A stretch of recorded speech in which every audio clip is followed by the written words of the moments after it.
ಒಬ್ಬರನ್ನ ಇಬ್ಬರನ್ನ ಅಲ್ಲ, ಕಾಂಪೌಂಡ್ ಹಾರು ಈ ಸಂದೇಶ ಹಾರಿರೋದು ಒಂದೆರಡು ಕಾಂಪೌಂಡು ಅಲ್ಲ.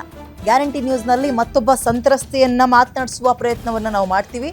ಇದೀಗ ಗ್ಯಾರಂಟಿ ನ್ಯೂಸ್ಗೆ ನೇರವಾಗಿ ಮತ್ತೊಬ್ಬ ಸಂತ್ರಸ್ತೆ ಈಗ ಕಾಲಿಟ್ಟಿದ್ದಾರೆ. ಈ ಸಂತ್ರಸ್ತೆಗೆ ಇನ್ಸ್ಪೆಕ್ಟರ್ ಮಾಡಿದ್ಯೇನು, ಮಾತಾಡಿದ್ಯೇನು, ಈ ಸಂತ್ರಸ್ತೆ ಅನುಭವಿಸಿದ ನೋವೆಷ್ಟು, ಇವೆಲ್ಲವನ್ನ ಪರಿಪರಿಯಾಗಿ ಅವ್ರ ಬಾಯಿಂದಲೇ ಕೇಳಿಸುವಂತಹ ಪ್ರಯತ್ನವನ್ನ ನಾನು ಮಾಡ್ತೀನಿ. ಪೊಲೀಸಪ್ಪನ ಕಾಮಖಂಡ ಮತ್ತಷ್ಟು ಬಯಲಿಗೆ ಬರ್ತಾ ಇದೆ. ಆ್ಯಂಡ್ ಇಷ್ಟೊತ್ತು ನೀವು ಕೇಳಿದ್ ಏನು ಅಲ್ವಂತೆ. ಇಷ್ಟೊತ್ತು ನೀವು ಕೇಳಿಸ್ಕೊಂಡ್ರಲ್ಲ ಆತನ ಆಡಿಯೋ, ಅದೇನು ಅಲ್ಲ, ಆತನ ಅಸಲಿ ರೂಪವೇ ಬೇರೆ.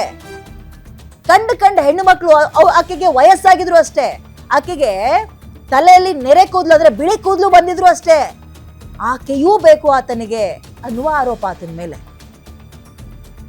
15-16 ವರ್ಷದ ಹೆಣ್ಣು ಮಕ್ಕಳನ್ನು ಬಿಡಲ್ವಂತೆ ಆತನ ಕಣ್ಣಿಗೆ ಯಾರಾದ್ರೂ ಹೆಣ್ಣು ಮಕ್ಕಳು ಚೆನ್ನಾಗಿ ಕಂಡು ಬಿಟ್ರೆ ಸಾಕು, ಆಕೆಗೆ ಮದುವೆ ಆಗಿದ್ರೆ ಆಕೆಯ ಗಂಡ, ಮದುವೆ ಆಗಿಲ್ಲ ಅಂದ್ರೆ ಆತನ ಅಣ್ಣನೋ ತಮ್ಮನೋ, ಆತನ ಹಿನ್ನೆಲೆ ಹುಡುಕೋದು ಈತನ ಕೆಲಸ.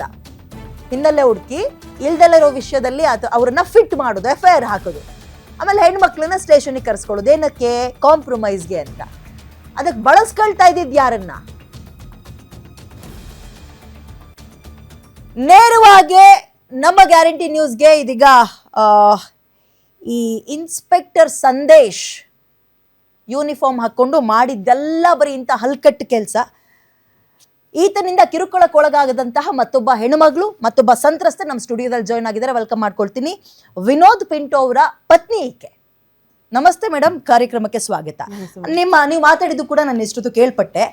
ನಿಮ್ಗೂ ಅವ್ರಿಗೂ ಪರಿಚಯ ಆಗಿದೆ ಹೇಗೆ ಮತ್ತು ಯಾಕೆ? ಫೋನ್ ಕಾನ್ವರ್ಸೇಷನ್ ಯಾವಾಗ ಬೆಳೀತು? ನನಗೂ ಸಂದೇಶ್ ಪೇಜಿಗೂ ಫೋನ್ ಕಾನ್ವರ್ಸೇಷನ್ ಇದ್ದಿಲ್ಲ. ಯಾಕೆಂತ ಹೇಳಿದ್ರೆ ನನ್ನ ಗಂಡ ಸೋಷಿಯಲ್ ಆಕ್ಟಿವಿಸ್ಟ್, ಅವರು ತುಂಬಾ ಸ್ಟ್ರಾಂಗ್ ಇದ್ದಾರೆ, ಜೋರಿದ್ದಾರೆ. ಆದ ಕಾರಣ ಫೋನ್ ಕಾಲ್ಸ್ ಇರಲಿಲ್ಲ. ಓಕೆ.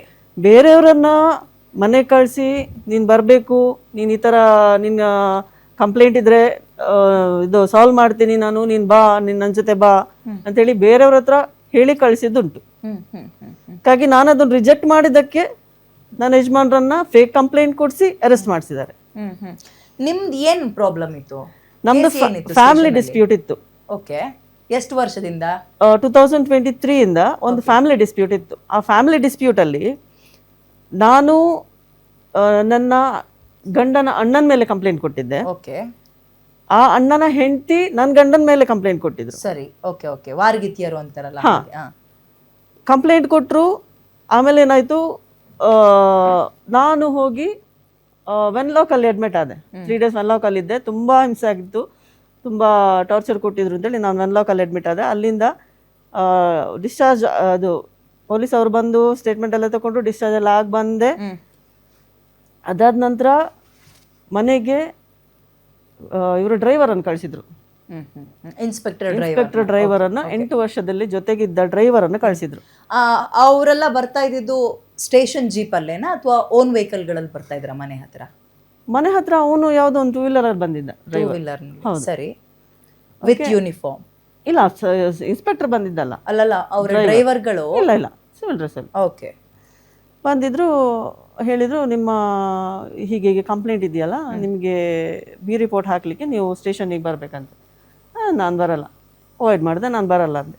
ಇಲ್ಲ, ನೀನು ಒಂದು ಅವ್ರ ಜೊತೆ IBL ಇರಬೇಕಂತೆ, ಆ ಥರ ಇದ್ದರೆ ನಿಮ್ಮ ಕಂಪ್ಲೇಂಟಿಗೆ ಬಿ ರಿಪೋರ್ಟ್ ಹಾಕ್ತಾರಂತೆ ಅವರು, ಹಾಗಾಗಿ ನೀವು ಬನ್ನಿ ಅಂತ.